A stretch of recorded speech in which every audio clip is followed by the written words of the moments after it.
اعوذ باللہ من الشیطان الرجیم بسم اللہ الرحمن الرحیم ربی اغفر ورحم وانت خیر الراحمین۔ حضور پاک صلی اللہ علیہ وآلہ وسلم کی قبر کے سب حالات سے واقفیت ہونا، قبر کے سب حالات کے بارے میں جانتے تھے، سنتے تھے، دیکھتے تھے۔ جو جب لوگوں کو دفن کیا جاتا تھا تو حضور پاک صلی اللہ علیہ وسلم کو سب کچھ پتہ چل جاتا تھا۔ جو گناہ گار ہوتے تھے ان کے ساتھ جو سلوک ہوتا تھا، ان کے ساتھ جو رویہ ہوتا تھا، قبر ان سے جو رویہ رکھتی تھی اور ان کو جو عذاب دیا جاتا تھا۔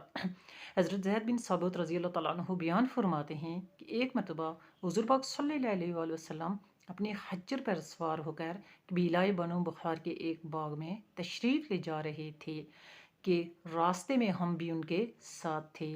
اور حضور پاک صلی اللہ علیہ وسلم کا خچر جو تھا وہ اچانک بدک گیا، اور ایسا بدکا قریب تھا کہ حضور پاک صلی اللہ علیہ وآلہ وسلم کو گرا دے۔ وہیں پہ 5 یا 6 قبریں تھیں جن کے بارے میں حضور پاک صلی اللہ علیہ وآلہ وسلم نے وہاں کے لوگوں سے اور جو ان کے ساتھی تھے ان سے دریافت کیا کہ ان کے بارے میں کیا کوئی جانتا ہے کہ یہ لوگ کون ہیں اور کب فوت ہوئے ہیں۔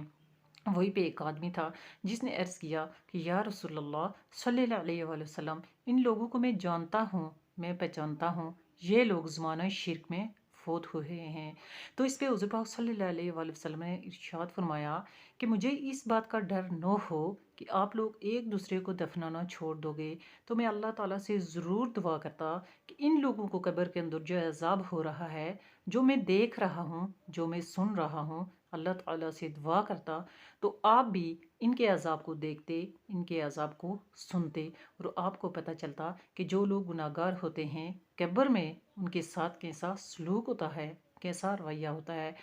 لیکن اگر آپ لوگوں کو اس بارے میں، قبر کے حالات کے بارے میں واقفیت ہو جائے، پتہ چل جائے، تو آپ ایک دوسرے کو دفنانا چھوڑ دو گے۔ اس گھر سے میں اللہ تعالیٰ سے یہ دعا نہیں مانگتا کہ آپ کو قبر کے حالات کے بارے میں کچھ پتہ چلے یا کچھ آپ سن سکو۔ تو اس طرح کی پیاری اسلامی معلومات کے لیے میرے اس اسلامی چینل کو سبسکرائب کر لیں، تاکہ میرے آنے والی جتنی بھی اس طرح کی جو اسلامی معلومات ہوتی ہیں قبر، آخرت، جنت، جہنم کے بارے میں آپ تک پہنچتی رہیں۔ آپ ایسی معلومات کو آگے پہنچائیں، صدقہ جاریہ کا ثواب حاصل کریں اور دین و ایمان میں اپنا حصہ ڈالیں۔ السلام علیکم ورحمۃ اللہ وبرکاتہ ومغفراتہ۔